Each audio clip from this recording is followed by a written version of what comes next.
Hi, welcome back to my channel.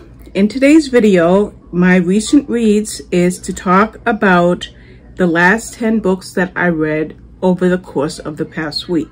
Now, every Monday, I want to make a video like this where I talk to you about my recent reads. Now, my previous video on a Monday was, I think, 14 books, and the Monday before that, there was 17 books. In this week, I read a total of 10 books, but no less pages when I tell you what I'm about to say. Basically, I read 3,802 pages over the course of 7 days. That does not include the 200 pages that I read in Grace Under Fire by Julie Garwood, but I'm counting that for next week. So if we don't count that, we have 3,802 pages for a total of 10 books, so that brings us to an average of 380 pages a book. The reason we get this average is because some of these books were pretty long. One was 512 pages. Another one was something like 432 pages. Another one was 432 pages. So that way, I was getting some bulky reading done. Now, pages per day was 543. Considering the fact that over the course of the month, I have read 11,683 pages. That brings my page average to 687 pages a day. So my daily reading numbers went down, even though some of the books that I read were a bit longer. Now, I am currently reading book number 307. And I think just 2 days ago or 3 days ago, I did my 300-year milestone, but I'm already reading 307, which, as I mentioned, is Grace Under Fire. That's by Julie Garwood. But we're going to talk about the 10 books that I read since my last weekly wrap-up. The first one was Miss Aldridge Regrets, and this was by Louise Hare. And you might have heard me start to enunciate the L sound because I was going to give you her first name, Lena Aldridge. She was an actress or a singer. No, I don't have my Goodreads up. In 1930s, and she got offered, and I'm going to give you her proper job in Two Shakes of a Lamb's Tail. And let's see, what were you, Miss Aldridge? Sometimes I remember everything, then I remember snippets and whatever. Okay, so she is a woman with ambition, and she gets a chance to perform on Broadway. Okay, so here's the thing. It's 1930s, okay? And she is a woman of mixed race.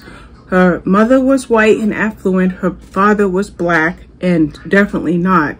And being that it was the 1930s, then the mother decided that she couldn't raise her child, which is Lena Aldridge.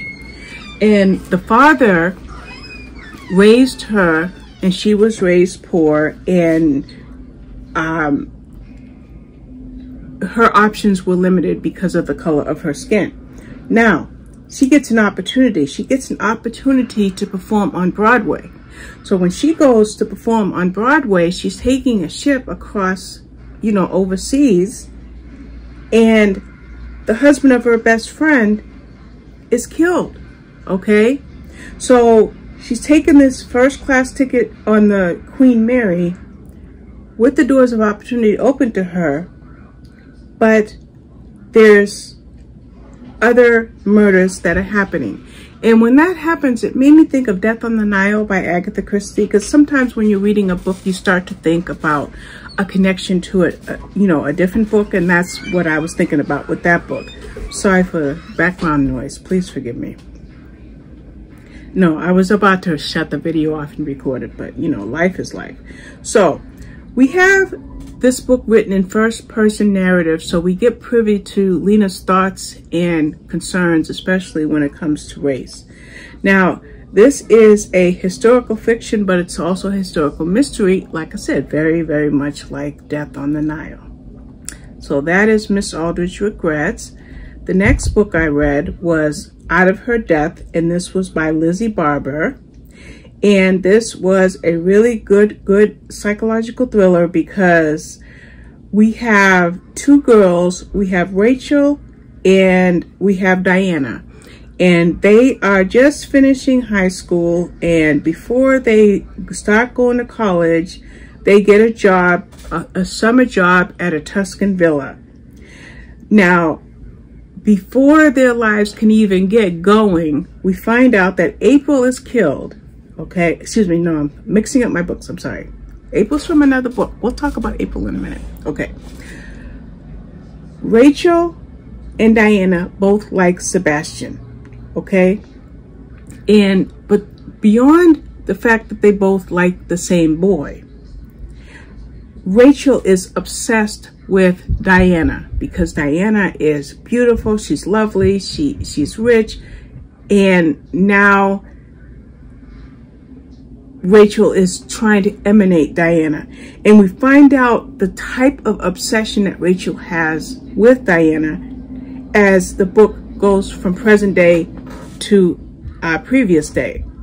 Now, I mentioned killed, the word killed, because I mixed up my characters for a second. There is a murder. And this boy that they both like, Sebastian, he gets arrested and convicted for this murder and spends 2 decades in jail. So the book is going, I'm just going to set my tablet down. The book is going from past to present to past to present. Now, so when the murder occurred, with Sebastian being, having his murder conviction overturned, when the story shifts to present day, Rachel starts to have a lot of doubts. And those doubts all kind of go back to that obsession she had with her best friend Diana.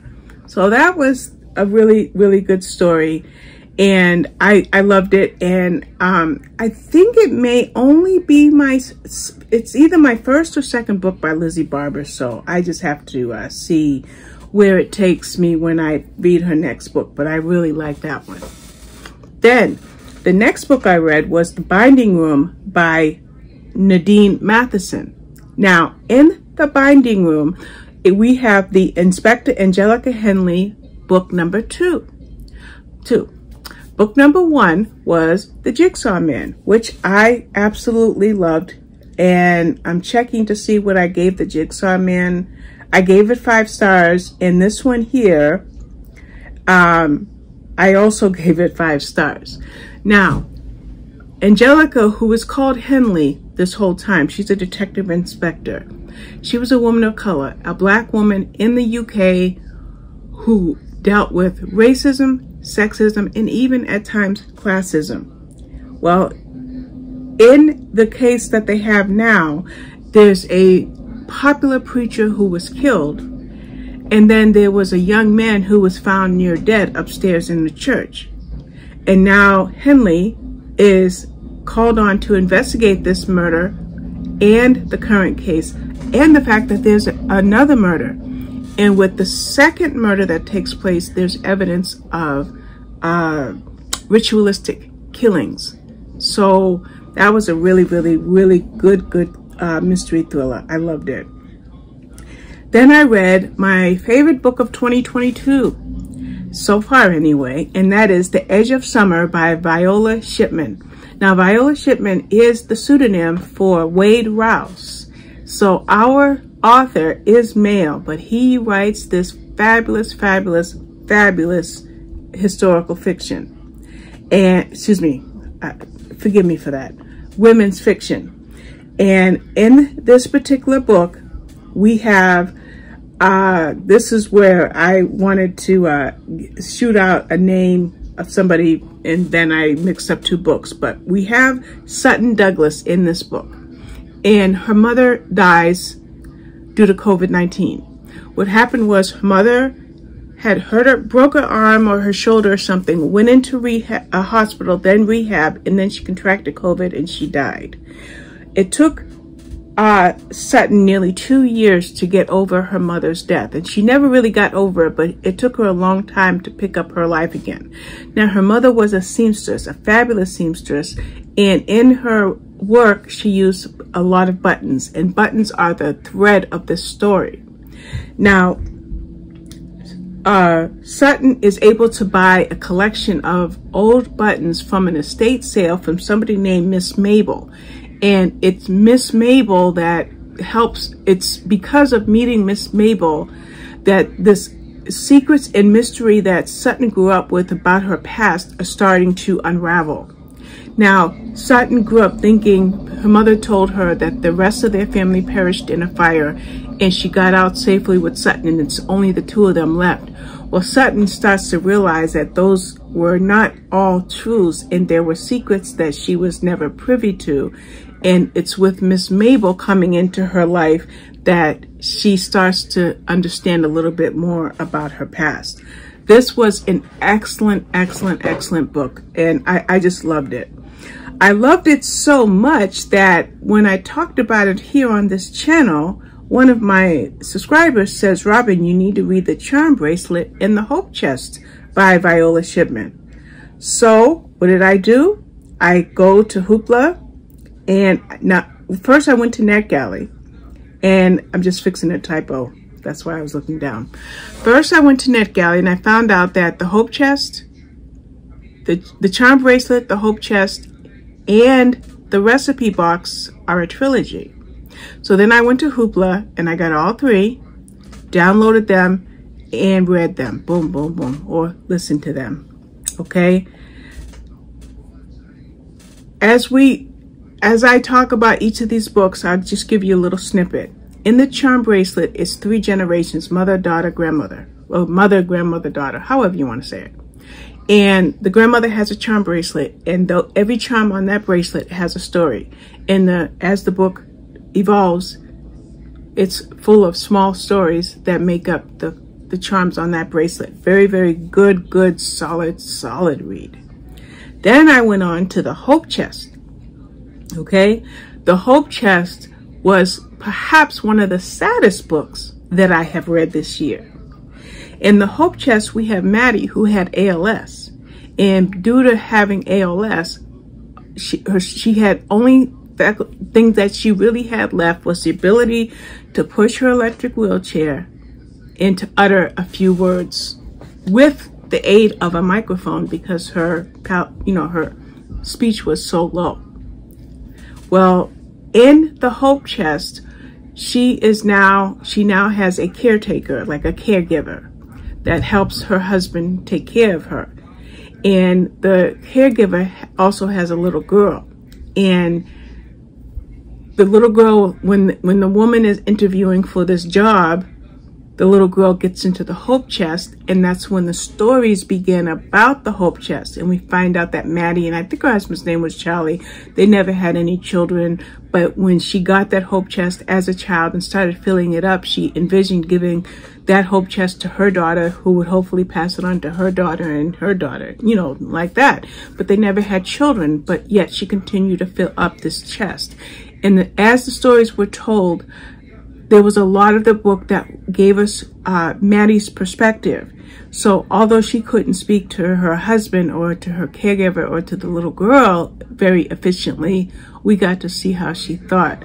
And as I read this book, I was so moved that, number one, the last hour of listening to it, I had tears coming down my eyes, down my cheeks for like that whole hour of listening to the end of the book.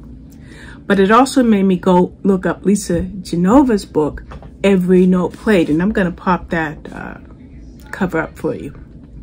In Every Note Played, we have Richard, who was a musician, a pianist, who developed ALS. And it started on, I think, the right side of his body. And then it slowly took over his whole body. And that story left a serious impression on me. Such an impression that when I was reading the Hope Chest, I couldn't help but think about Lisa Genova's book. Then I went on to the third book in the trilogy, The Recipe Box, which was nowhere near as emotional, but no less impactful. This is when a little girl at 13 received a recipe box on her birthday. Her mother was a baker, her grandmother was a baker, and she wanted to become a baker.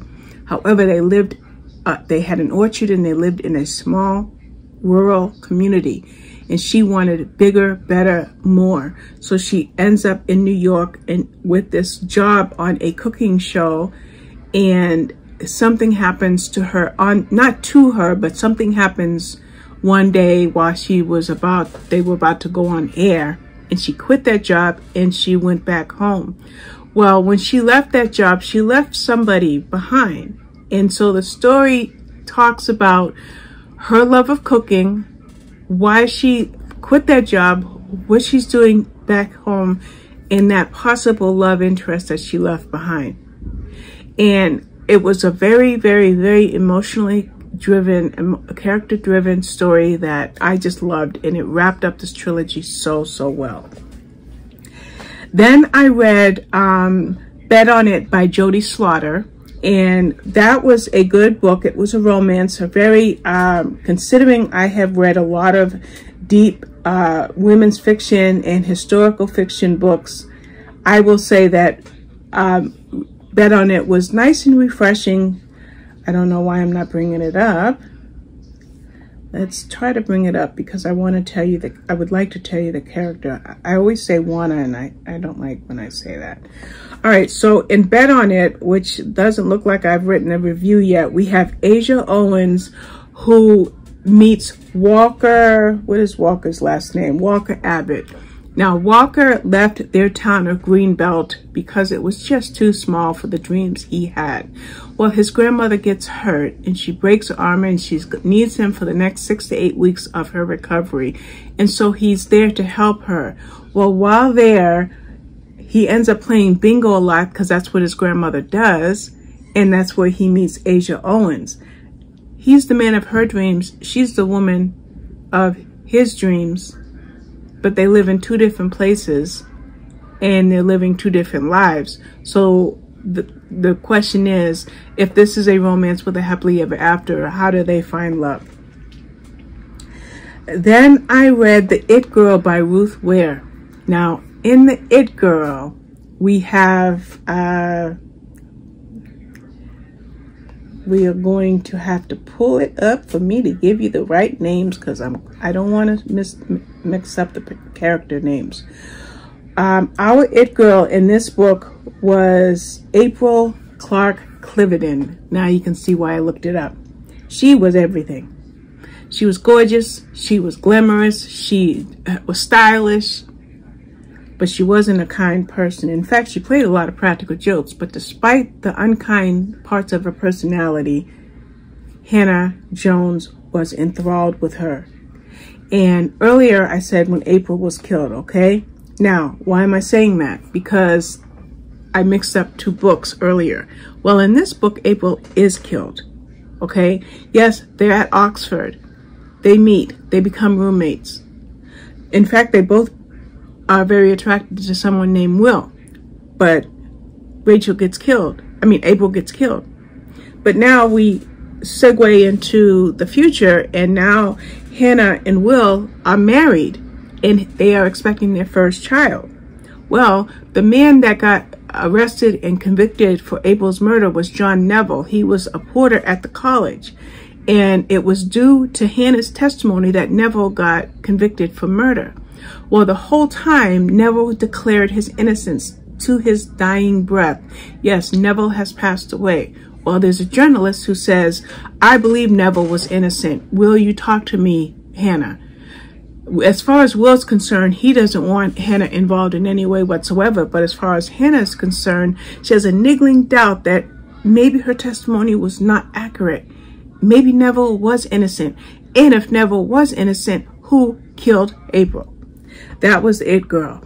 Now, despite how exciting that book sounds, I know I'm a very enthusiastic person, but despite that, it was a slow mystery, and the conclusion left a lot to be desired. So on this channel, I think I rounded 3.5 up to 4 stars, but when I actually put my book review, no, I didn't actually put the book review on Goodreads yet, but I put the star rating. I went down to 3 stars, and I think I'm going to leave it right there. The last book that I read was Edge of Dusk by Colleen Coble. Now, On NetGalley, I received the January arc for Dark of Night, which is book number 2 in a series.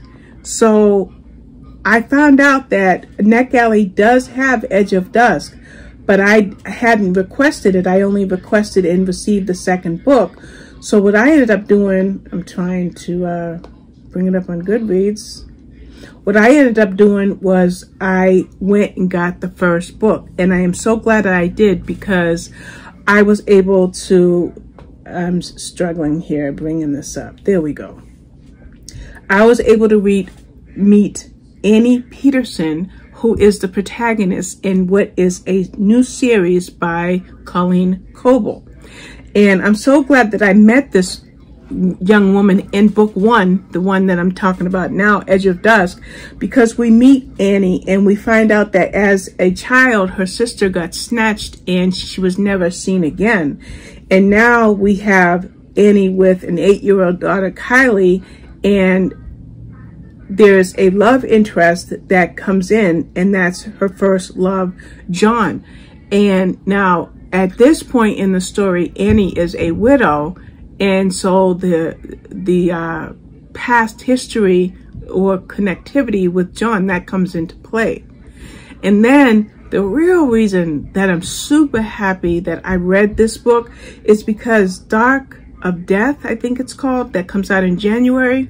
Well, this one here, Edge of Dusk, left with a cliffhanger. Yes, it did. So now I can't wait till January to read book number 2. In fact, once I get a few more of the rest of my July blog tour books read, I will be reading this. So I think I've got a dozen more books. So then after, like, book number 13 will be the January title, because I just have to find out. So if you like Colleen Coble, you will like this book. Now, I have read other books by her, and I want to tell you about them really quickly. What that series, she's got a few series, but the ones that I read was One Little Lie. It was the Pelican Harbor series. They were 1, 2, and 3. The first one was One Little Lie, and then there was 2. I'm just waiting for my iPad to load the page.